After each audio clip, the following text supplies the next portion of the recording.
Alhamdulillahirrabbilalamin. Salatu wassalamu ala asrafil anbiya wa mursalin. Sayyidina wa maulana Muhammadin wa ala alihi wa sahbihi ajmain amma ba'du. Alhamdulillah, puji syukur kehadirat Allah subhanahu wa ta'ala. Karena Allah masih memberikan kita kesempatan, banyak nikmat yang Allah berikan kepada kita. Hingga di hari ini kita masih bisa bersama-sama berkumpul kembali di pengajian bulanan. Tapi yang hari ini sebenarnya spesial karena kita ngadain di momen terakhir di bulan Syawal. Hari ini kan 29 Syawal 1445 Hijriah. Makanya kita ngambil ke temanya di luar dari kajian kita selama ini. Kita akan membahas tentang rahasia silaturahmi.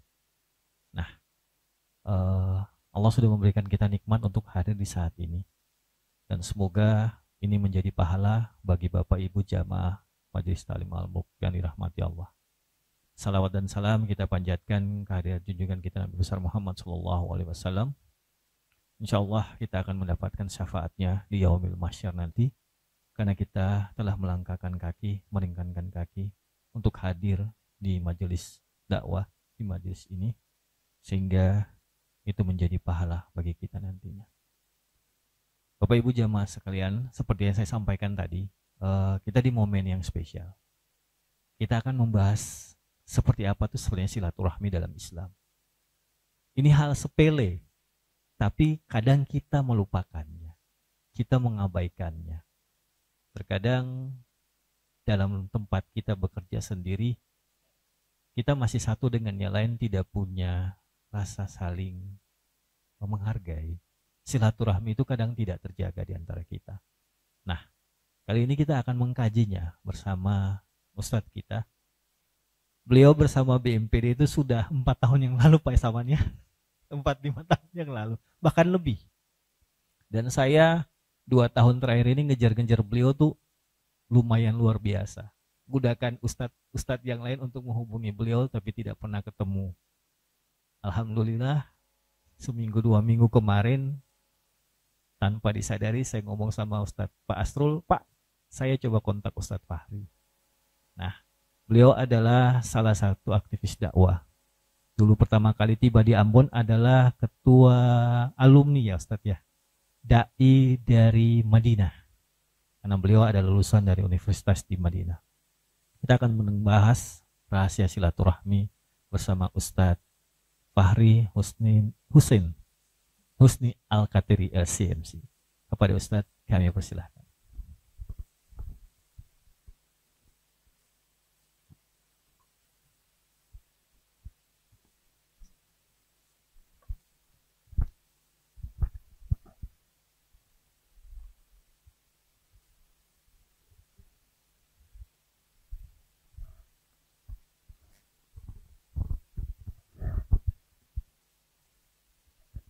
Ya, seperti yang kita sampaikan tadi Ustadz. Mungkin kalau dalam pemikiran orang selama ini, silaturahmi itu kita mungkin hanya sekedar berkumpul, datang berkunjung, dan tak menjumpai. Tapi kita tidak tahu makna yang sebenarnya dari silaturahmi itu apa Ustaz. Dan ada rahasia apa dari kata silaturahmi sehingga Allah tuh menyatakan bahwa salah satu pahala terbesar dari orang muslim adalah ketika dia menjaga tali silaturahmi. Baik itu dengan keluarga, dengan sahabat, dengan teman, ataupun siapapun Ustaz. Mungkin Ustaz bisa membahasnya dengan kami di sore hari ini. Silakan Ustaz. Bismillahirrahmanirrahim. Assalamualaikum warahmatullahi wabarakatuh.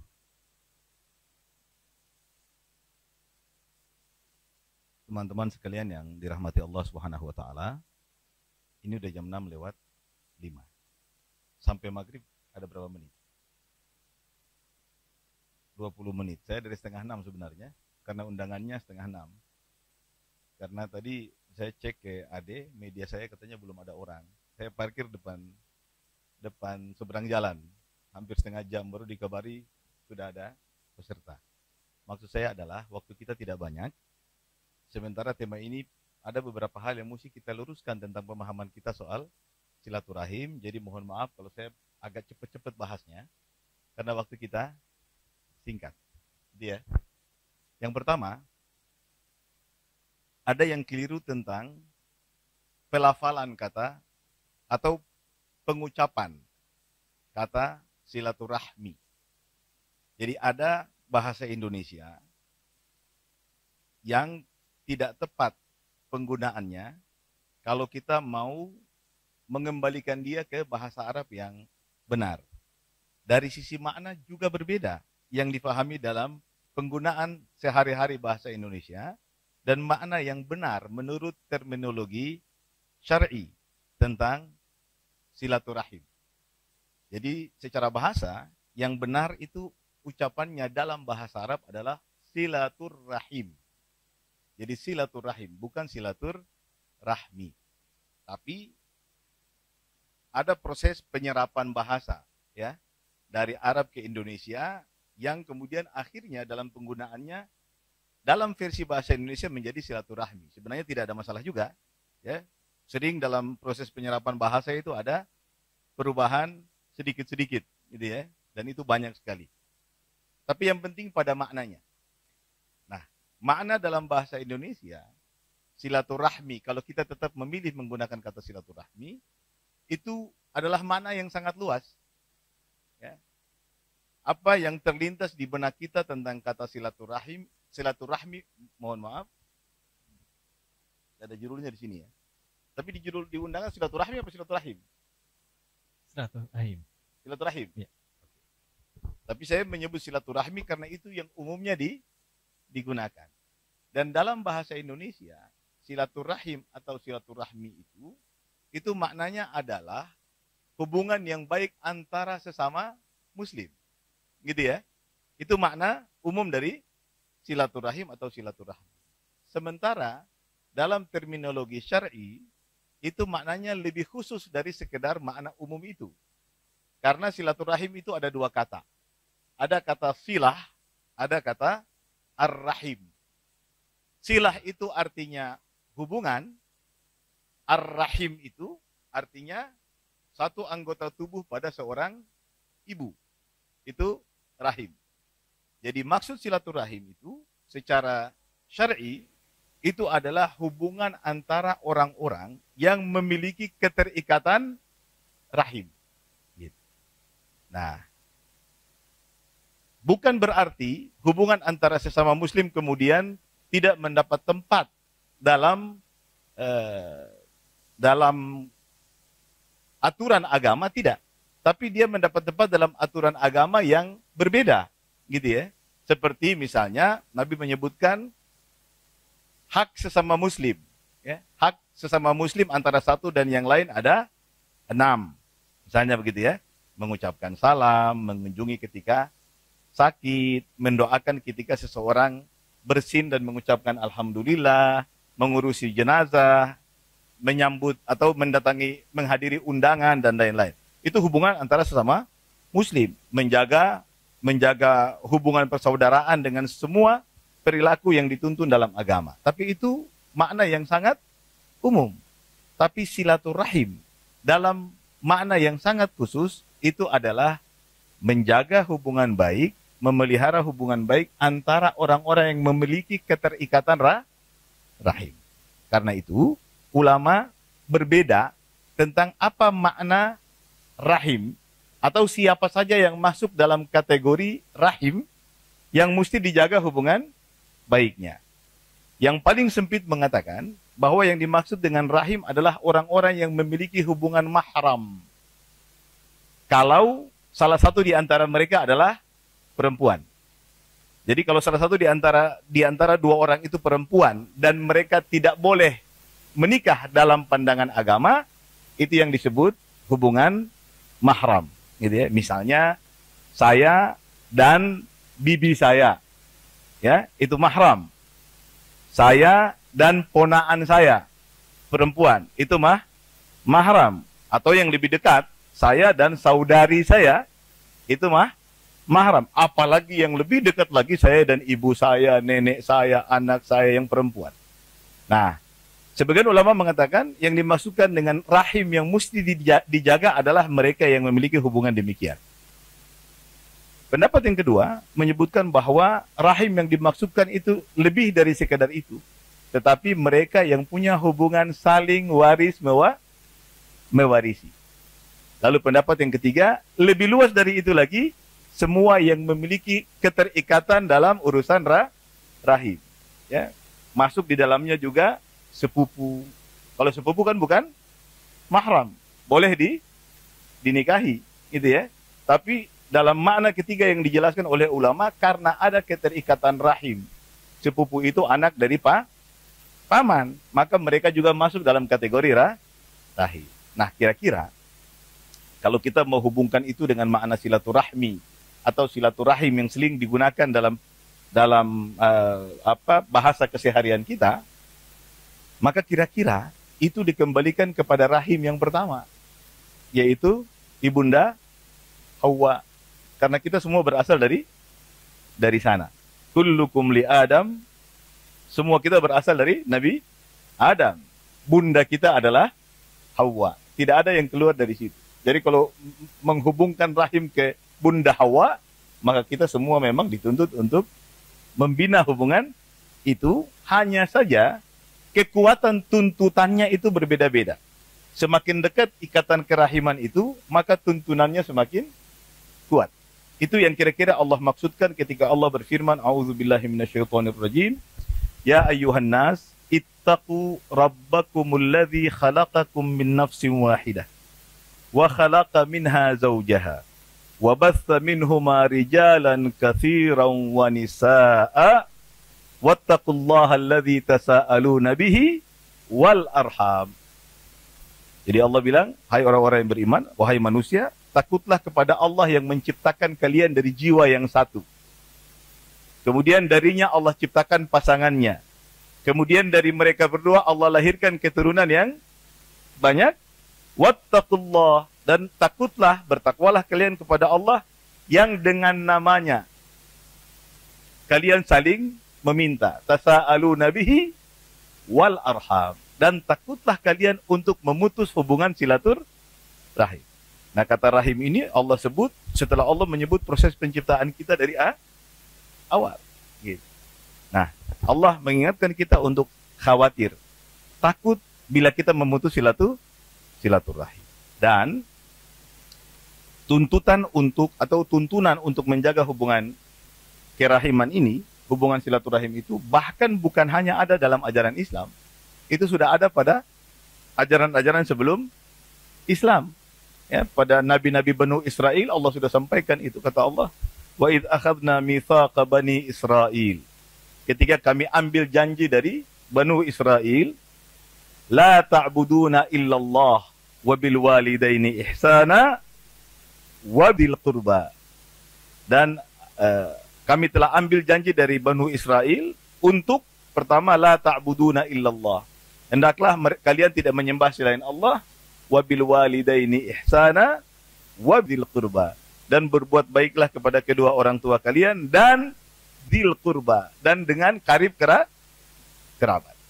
Nah, itu tuntunan yang ada dalam Al-Quran, begitu pula dalam hadis. Saya rasa cukup satu hal yang penting Nabi katakan sallallahu alaihi wasallam, la yadkhulul jannata qati'. Tidak akan masuk surga orang yang memutus tali silaturahim. Baik Ustaz, makna yang dalam sekali ya Ustaz ya, dari kalau kita tarik garis lurus yang Ustaz sampaikan tadi, kita sebenarnya secara global adalah dari Bunda Hawa. Setelah itu turun ke masing-masing ibu kita. Nah, ini yang kata-kata terakhir tadi Ustadz, yang dibilang kalau kita memutuskan silaturahmi surga jauh dari kita. Ini adalah hal yang luar biasa sebenarnya Ustadz. Karena memang terkadang di antara kita sendiri ada hal-hal yang membuat kita pada akhirnya berbeda pemikiran dengan saudara-saudara kita. Baik itu kakak, adik, ataupun teman-teman kita sekantor. Nah, dalam kondisi pekerjaan pun Ustadz, kita ini kan ada berbeda. Padahal tadi Ustadz sampaikan di umat-umat terdahulu sudah juga disampaikan bahwa silaturahmi itu sudah harus ada. Nah, jikalau kita Ustadz dalam bekerja ada kesalahpahaman dan itu mengakibatkan kita menjadi renggang. Nah, dalam Islam hukumnya bagaimana nih Ustadz? Apalagi kalau dengan sesama muslim ataupun yang tidak sesama muslim. Bagaimana Ustadz? Jadi ada 3 orang yang bisa kita sebut dalam tema silaturahim. Yang pertama namanya wasil. Wasil itu adalah orang yang selalu berbuat baik, orang yang ingin menjaga hubungan baik dengan orang lain, walaupun dia diperlakukan kadang-kadang tidak baik. Itu namanya orang yang, bahasa Arabnya disebut wasil. Itulah yang Nabi maksudkan, yang orang yang menyambung silaturahim itu adalah orang yang berbuat baik kepada orang lain, walaupun kadang-kadang orang yang dia baiki itu memperlakukannya dengan tidak baik. Yang kedua qati', orang yang memutus silaturahim. Itu yang tadi Nabi bilang, la yadkhulul jannata qati', tidak akan masuk surga orang yang memutus silaturahim. Dia nggak peduli dengan hubungan. Yang penting dirinya, egonya, dia bisa saja tidak ngobrol dengan siapapun dengan alasan yang mungkin saja tidak terlalu bisa dibenarkan. Lalu yang ketiga, itu disebut oleh Nabi dengan nama mukafi.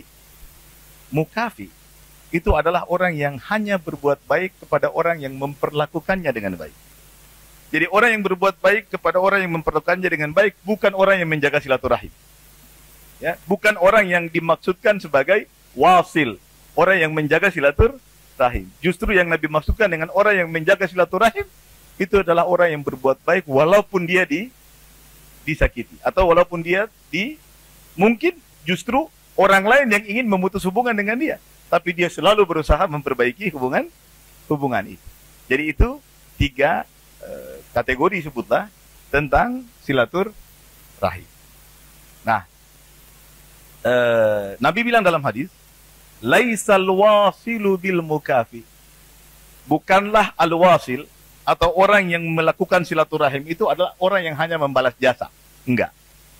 Jadi kalau kita hanya sampai di tingkat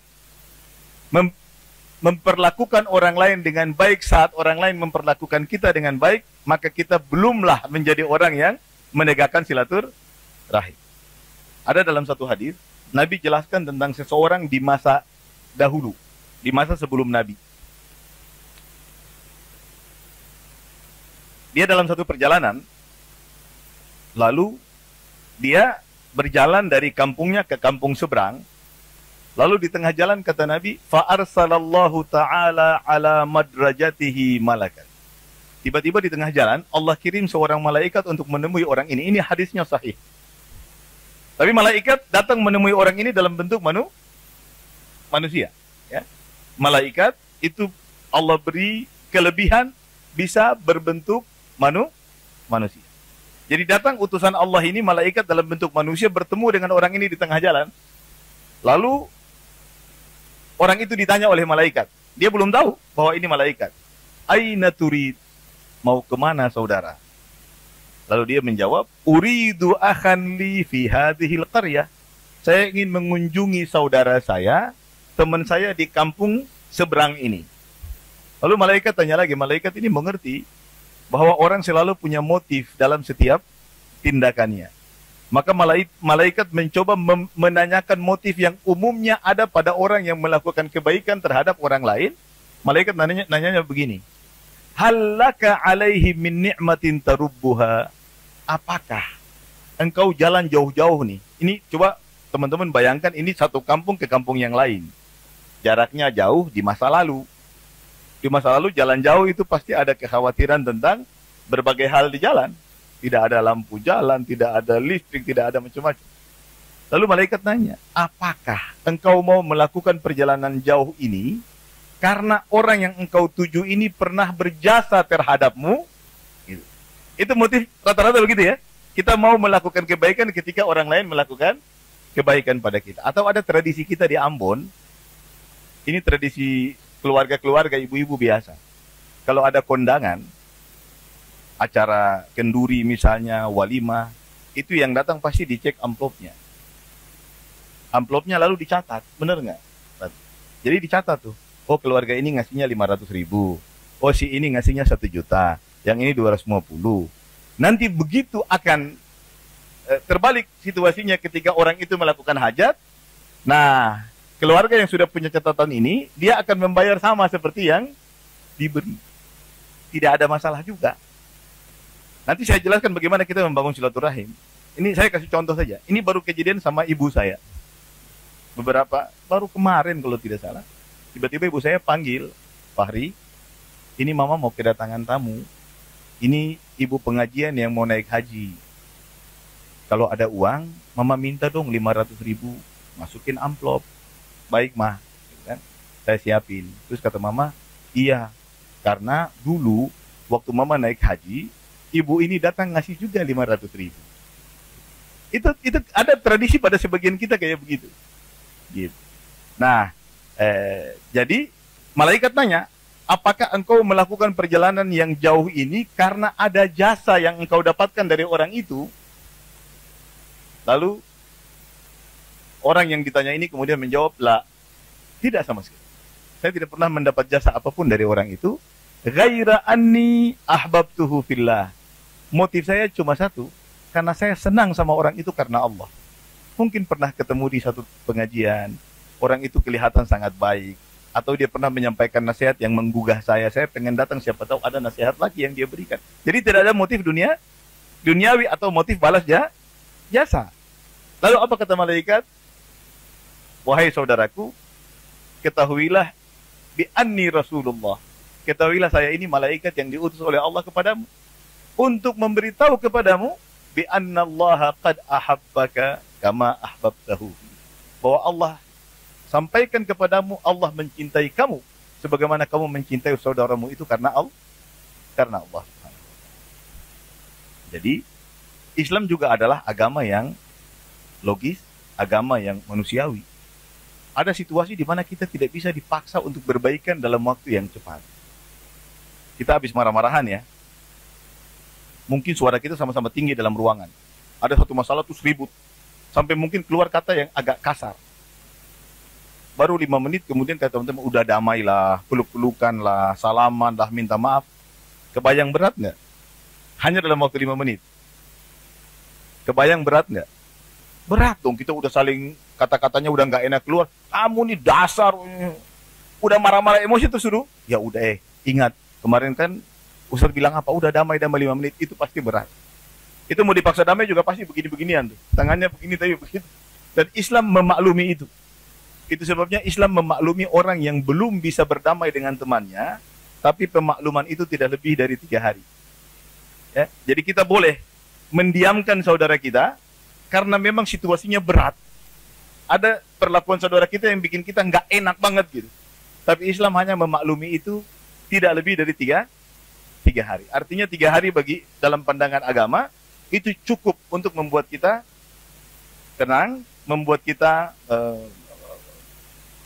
berpikir kembali dan membuat kita mampu bersikap secara tepat.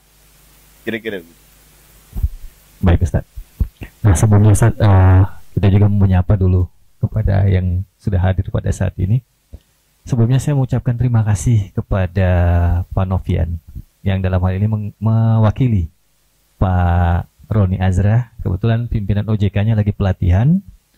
Juga kepada Pak Bais. Terima kasih banyak Pak yang sudah membantu kami. Ada Pak Saman, ada pimpinan dari Bank Muamalat juga. Ada teman-teman dari BNI dan teman-teman perbankan lainnya, ada dari BCA dan perbankan lainnya yang sudah hadir pada saat ini. Kebetulan sudah waktunya sholat maghrib. Kita break sebentar Ustadz ya. Iya. Setelah itu kita mungkin lanjut lagi setelah sholat maghrib Ustadz dengan beberapa waktu yang mesti Ustadz jelaskan lagi dalam kajian kita di hari ini. Kita akan break sebentar untuk sholat maghrib, setelah itu kita akan lanjutkan ke kajian kita di sore hari ini. Jadi masih ada banyak hal yang akan kita bahas terkait apa itu makna dan rahasia dari silaturahmi. Wabillahi taufiq wal hidayah. Assalamualaikum warahmatullahi wabarakatuh. Kita lanjutkan Ustadz. Tadi yang terakhir Ustadz sudah menyampaikan sebenarnya dalam Islam hal yang lumrah kalau kita misalnya ada kesalahpahaman, Dan kalau memang pada saat itu silaturahminya harus terputus, Islam memahami keadaan itu. Namun tidak bisa lebih dari 3 hari. Nah, sebenarnya Ustadz, apa sih manfaat silaturahmi dalam Islam itu sendiri? Dan rahasia apa yang terkandung di dalamnya sehingga Rasulullah sampai menyatakan dalam hadisnya tadi bahwa jangan sampai terputus tali silaturahmi karena surga akan jauh dari kita kalau kita terputus silaturahmi. Bagaimana Ustaz? Baik. Teman-teman yang dirahmati Allah Subhanahu wa taala, satu hal yang diinginkan oleh Islam adalah melihat umatnya itu bersatu. Itu sebabnya semua yang mungkin bisa menyebabkan kita bercerai-berai, menyebabkan kita tidak bersatu, itu selalu mendapat perhatian dalam Islam berupa peringatan agar itu dihindari. Bahkan dalam satu hadis Nabi mengumpamakan kondisi di mana kita renggang dalam hubungan antar kita sebagai sesuatu yang bisa merusak agama. Jadi kerenggangan hubungan antar umat Islam itu bisa merusak agama. Nabi bilang, ala inna fasada dzatil baini hiyal haliqah. Sesungguhnya rusaknya hubungan antar sesama muslim itu laksana pisau cukur. Hiyal haliqah. Walakin la aqulu tahliqus sya'ra.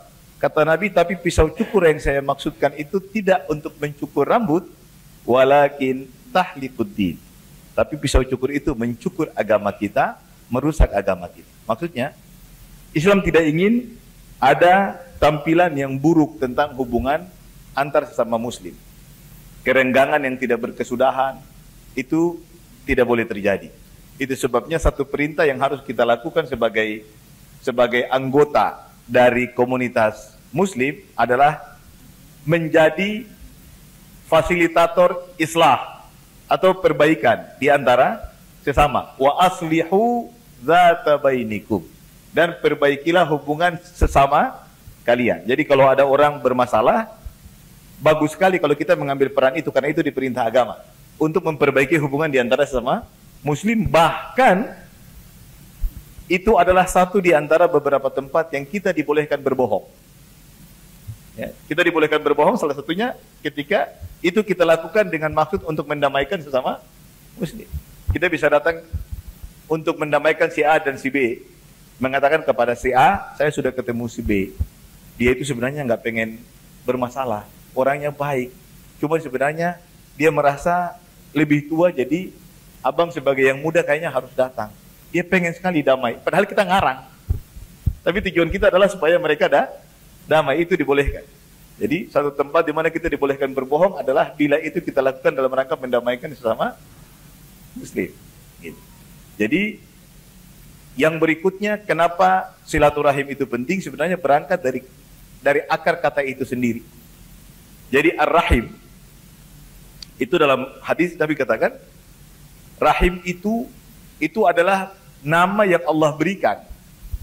Yang saya katakan tadi ya, kepada sumber dari hubungan yang dimaksudkan, yaitu rahim seorang ibu ya. Jadi tempat di mana seorang ibu mengandung kita, lalu melahirkan kita, itu disebut rahim. Kata Nabi dalam hadits qudsi bahwa Allah berfirman, aku beri nama rahim itu dari namaku. Nama Allah adalah Ar-Rahman dan Ar-Rahim. Maka saking pentingnya hubungan silaturahim itu, maka tempat di mana seorang ibu mengandung dan melahirkan anaknya itu disebut rahim. Allah berikan dari nama Allah, Ar-Rahman dan Ar-Rahim. Maka Allah berkata, faman wasalani wasaltuhu waman qata'ani qata'tu. Siapa yang menyambungku, maksudnya menyambung silaturahim, maka aku sambung dia dengan rahmatku, dan siapa yang memutusku, aku putus dia dari rahmat. Jadi itu cukup menggambarkan kepada kita betapa pentingnya membangun silaturahim.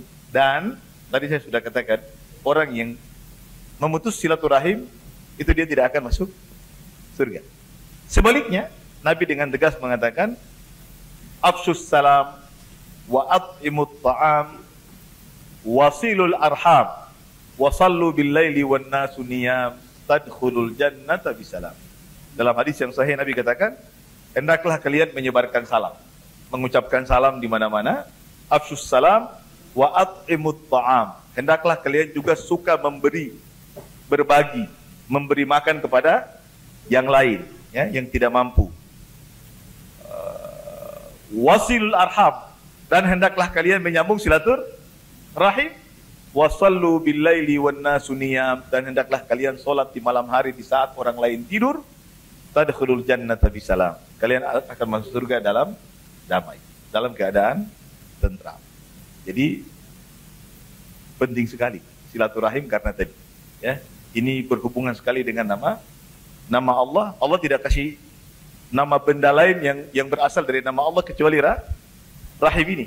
Ya, dan itu Allah katakan dalam hadis qudsi, karena itu kalau kita menyambung silaturahim maka Allah akan beri rahmat. Kalau kita putuskan, Allah juga putuskan kita dari rahmat. Baik, jadi Bapak Ibu jamaah, ini makna yang luar biasa sekali ya bagi kita semuanya, terutama bagi umat muslim yang seperti disampaikan Ustadz.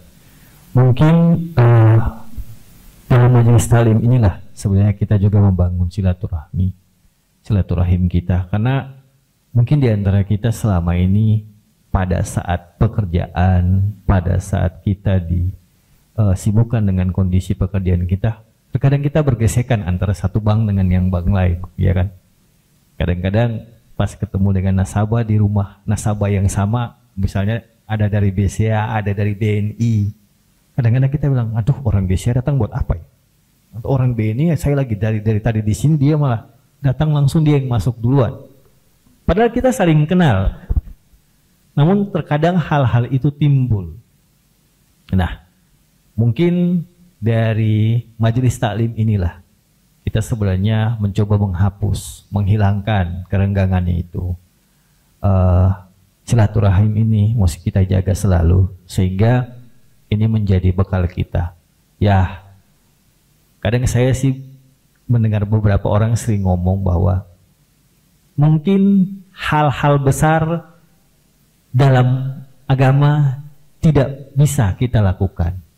Namun hal mudah silaturahmi ini kalau kita bisa lakukan, mungkin ini adalah jalan kita untuk bisa dengan damai masuk ke surganya Allah. Insya Allah ini menjadi pahala bagi kita semuanya yang sudah hadir pada malam hari ini. Nah, Bapak Ibu jamaah, kita berikan waktu yang ingin bertanya kepada Ustadz seputar materi kita, ataupun ada hal lain yang ingin ditanyakan, silahkan. Karena ini momen yang tidak akan pernah didapatkan. Saya tidak tahu setelah ini akan bisa lagi dengan Ustadz Fahri atau tidak. Ibu silahkan, mari Bu.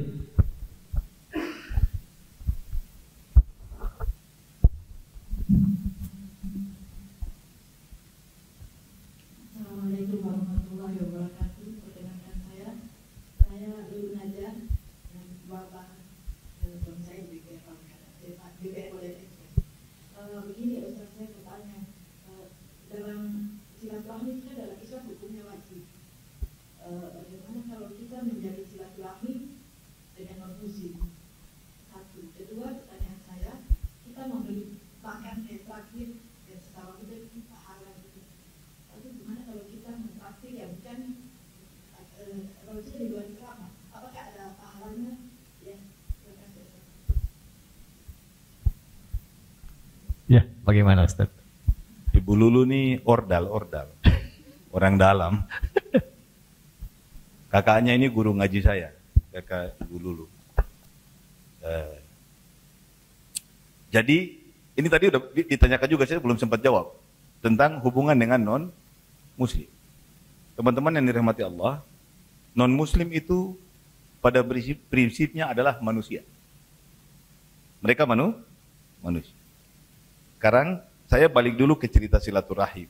Apakah orang yang memiliki keterikatan rahim sama kita, saudara kita, atau ibu kita, anak kita, bibi kita yang non-muslim.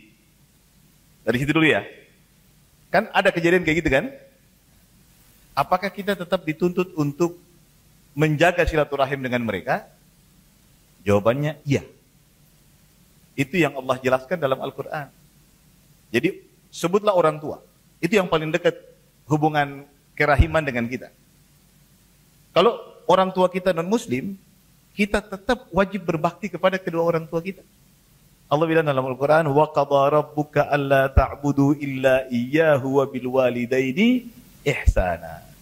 Dalam ayat yang lain Allah mengatakan, وَإِنْ جَاهَدَاكَ, dan bila kedua orang tuamu. Tadi ayat itu bicara tentang kewajiban berbakti kepada kedua orang tua, ya, mengucapkan yang baik, kalimat yang baik. Dalam ayat yang lain ini yang saya maksudkan, Allah berfirman, وَإِنْ جَاهَدَاكَ, bila kedua orang tuamu memaksamu, ala an tusyrika bi ma laisa laka bihi ilmun, bila kedua orang tuamu memaksamu untuk melakukan dosa yang paling besar, dosa terbesar, yaitu menyekutukan Allah dengan yang lain, fala tuti'huma, kata Allah, jangan tak mereka berdua, wa sahibhuma fid dunya ma'rufa, tapi perlakukan mereka di dunia tetap dengan baik. Itu dalil yang sangat jelas bahwa orang tua kita walaupun non-muslim, kewajiban kita untuk berbakti kepada mereka tetap. Sama juga dengan saudara kita yang non-muslim. Karena apa yang menuntut kita untuk melakukan itu? Karena ada keterikatan rahim. Kita lihat bagaimana hubungan Nabi kita dengan pamannya, Abu Thalib. Abu Thalib itu membela Nabi dengan begitu dahsyat, sehingga Nabi tidak bisa diganggu secara berlebihan oleh musyrikin Quraisy. Dan Nabi cinta banget sama pamannya, cinta sebagai keluarga. Abu Thalib tidak beriman kepada Nabi, tidak mau masuk Islam. Walaupun dalam beberapa ungkapan Abu Thalib sudah sempat menyebutkan secara eksplisit bahwa yang dibawa oleh ponakan saya ini adalah ajaran yang benar. Tapi Abu Thalib tidak sampai mengucapkan 2 kalimat syahadat. Di saat sakaratul maut, saat-saat terakhir Abu Thalib akan menghembuskan nafas terakhirnya, Nabi masih datang dan mengajak Abu Thalib untuk mengucapkan 2 kalimat syahadat. Karena Nabi cinta sama pamannya. Kata Nabi, wahai pamanku, qul kalimatan uhajjuka biha amam Allah. Ucapkanlah kalimat. Maksud Nabi adalah 2 kalimat syahadat yang bila kau ucapkan, aku akan membelamu di hadapan Allah dengan kalimat itu. Tapi sampai Abu Thalib meninggal, beliau tidak sempat mengucapkan 2 kalimat syahadat. Maka Nabi berkata, laula ana lakana fid darkil asfali minan nar. Kalau bukan karena saya, ponaannya yang dia bela dengan segala macam usahanya, dengan segala macam dayanya, upayanya, maka tempat Abu Thalib itu mestinya dikerak api neraka. Tapi tidak. Abu Thalib termasuk yang Allah beri tempat di neraka, tapi di tempat yang ringan. Yang kata ulama, tempat yang paling ringan di neraka itu, yang paling ringan ya, itu adalah kita menginjak bara api di tempat yang paling ringan itu, dan ubun-ubun kita mendidih. Itu udah yang paling ringan. Yang berat, yang sedang, yang lebih berat ya silahkan dibayangkan. Nah, maksud saya adalah Nabi tetap menjaga hubungan baik, walaupun pamannya tidak masuk Islam sampai akhir. Sampai Nabi sempat ditegur, bukan ditegur sih, Nabi diingatkan oleh Allah.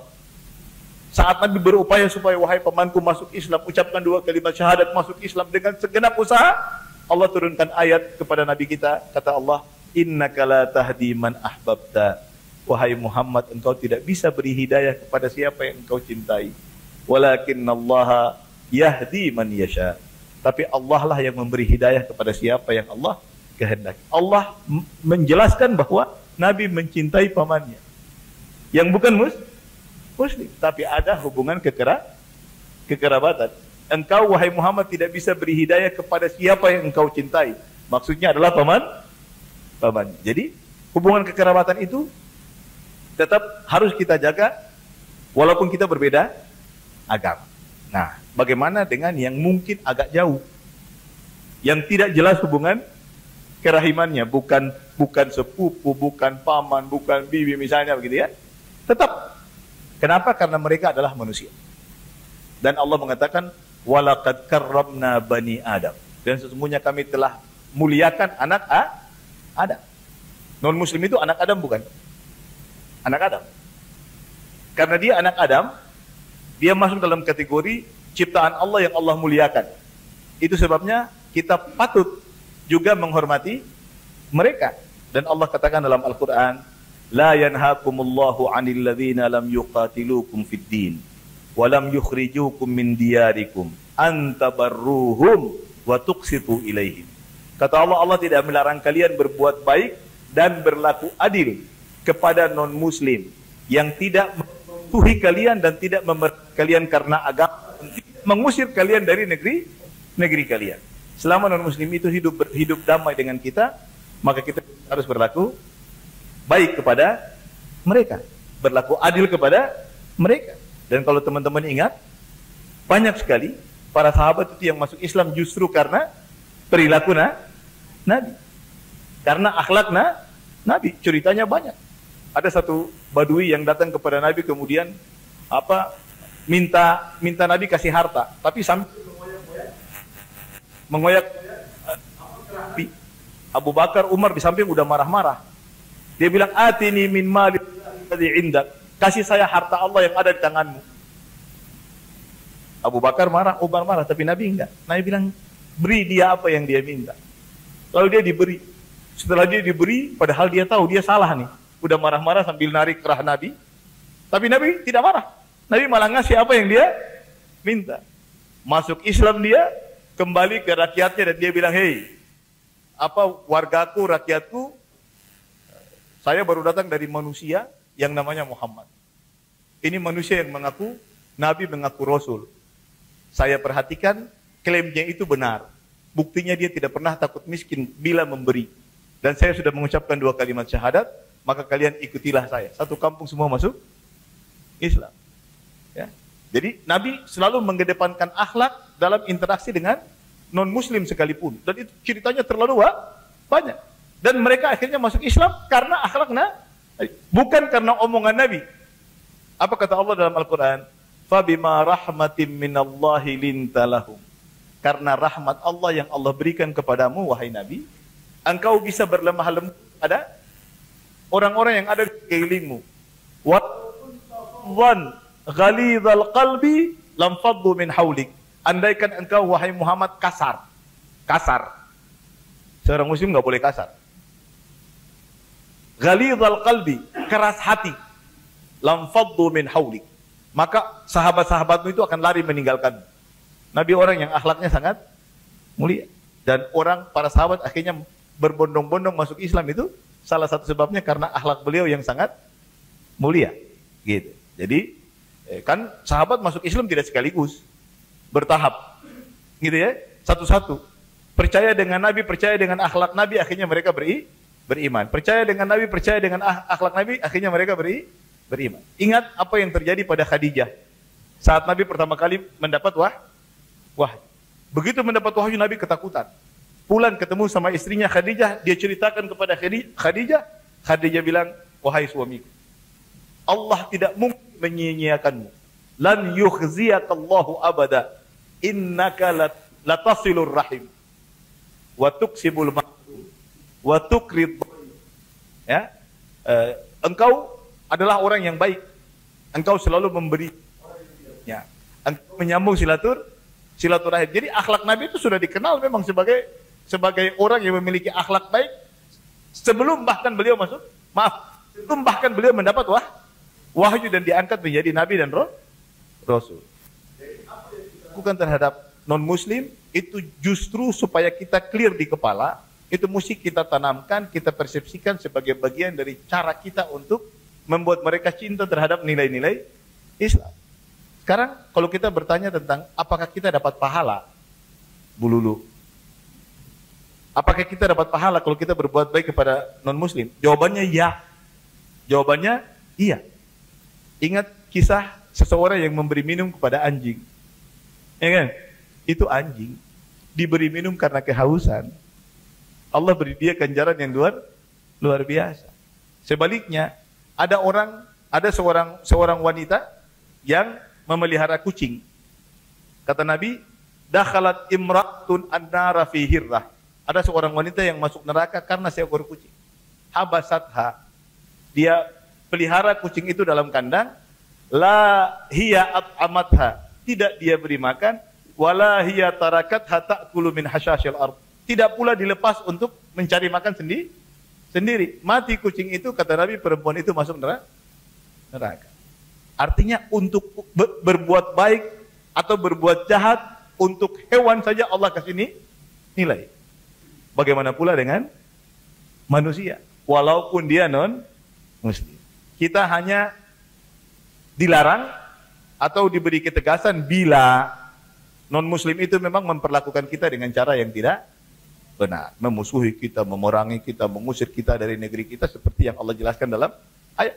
Selama dia hidup damai sama kita, maka kita masih punya tanggung jawab untuk menjaga hubungan baik dengan mereka. Dan kalau kita niatkan itu bagian dari cara kita membuat mereka mencintai nilai-nilai agama yang kita wakili, itu justru dicatat sebagai pahala kita dalam melaksanakan tanggung jawab kita untuk berdakwah.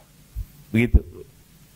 Kita anggap bahwa semuanya sudah selesai, ya. Pembahasan kita terkait rahasia silaturahim yang kita bahas di malam hari ini. Banyak hal yang kita tangkap sebenarnya dari sini, bahwa yang paling pertama, silaturahmi yang paling penting adalah kita dengan orang-orang yang serahim dengan kita. Karena rahim itu adalah kata yang tidak Allah berikan di tempat yang lain, tapi diberikan kepada ibu kita, ibunda kita ketika kita dikandung dan kita dilahirkan. Jadi ini hal penting yang Allah berikan bagi kita sebagai seorang muslim. Bahkan hadis Rasulullah sudah jelas, siapa yang memutuskan hubungan silaturahmi, maka surga akan jauh dari dia. Nah, Bapak Ibu jamaah, dua hal penting ini mungkin menjadi pemahaman bagi kita semuanya, bahwa silaturahmi adalah hal yang patut kita jaga. Apapun pekerjaan kita, dimanapun kita berada, ketika kita harus saling istilahnya saling bergesekan karena target dan pekerjaan. Namun ketika kita hadir di tempat ini, kita berkumpul di majelis taklim ini, kita adalah saudara. Kita serahim dari ibunda Hawa. Kita serahim karena ayah kita Nabi Adam, maka kita adalah sesama. Yang paling utama lagi, kita adalah sesama muslim. Maka kita jaga silaturahim ini sehingga nantinya akan membuat kita semakin lebih profesional dalam pekerjaan kita sehari-hari. Saya boleh bergesek, tapi ketika saya ketemu, kita adalah saudara, kita adalah teman, kita adalah sahabat. Dan terutama kita adalah sesama muslim. Begitu juga dengan teman-teman kita yang non-muslim, kita tetap adalah teman, kita adalah sahabat sebagai orang yang bekerja bersama-sama dalam profesi kita sebagai bengkel di kehidupan kita sehari-hari. Mungkin sekali lagi saya berterima kasih Pak Novi. Titip salam buat Pak Roni, Pak Bais. Terima kasih banyak untuk tempatnya yang luar biasa. Kita sudah pernah, tadi saya sempat ngomong sama Ustadz sebenarnya suasana kita akan berbeda kemarin. Kita pingin bikinnya di lantai 3, tapi di lantai 3 itu ada meja biliar. Jadi Ustadz juga ketawa, wah nanti live pas lihat ada meja biliar, ini Ustadz habis main biliar kayaknya. Namun kita akan coba lagi dengan kondisi yang lain. Juga terima kasih Pak Saman sudah hadir. Bapak dari Bank Muamalat, Pak Evi Effendi dari BNI dan teman-teman semuanya, teman-teman dari perbankan yang lain, dari BCA dan yang lainnya, teman-teman dari Kenin Bank, ibu-ibu wabah yang selalu setia sudah hadir dalam kajian kita selama ini. Semoga Allah memberikan pahala yang terbaik bagi kita semuanya dan kita mendapatkan syafaat nanti dari Rasulullah Muhammad SAW di Yaumil Mahsyar. Mungkin Ustadz akan menutup dengan doa Ustadz sebelum kita mengakhiri kegiatan kita di malam hari ini. Bismillahirrahmanirrahim. Alhamdulillahirabbil alamin. Allahumma shalli ala nabiyyina Muhammadin wa ala ali سيدنا محمد. اللهم اجعل جمعنا هذا جمعا مرحوما وتفرقنا من بعده تفرقا معصوما. اللهم علمنا ما ينفعنا وانفعنا بما علمتنا إنك أنت العليم الخبير. اللهم لا تدع لنا في مقامنا هذا ذنبا إلا غفرته ولا هما إلا فرجته ولا دينا إلا قضيته ولا مريضا إلا شفيته ولا مسافرا إلا رددته ولا حاجة إلا قضيتها ويسرتها يا رب العالمين. اللهم ربنا هب لنا من أزواجنا وذرياتنا قرة أعين واجعلنا للمتقين إماما. ربنا ظلمنا أنفسنا وإن لم تغفر لنا وترحمنا لنكونن من الخاسرين. ربنا آتنا في الدنيا حسنة وفي الآخرة حسنة وقنا عذاب النار. وصلى الله على نبينا محمد وعلى آله وصحبه وسلم والحمد لله رب العالمين.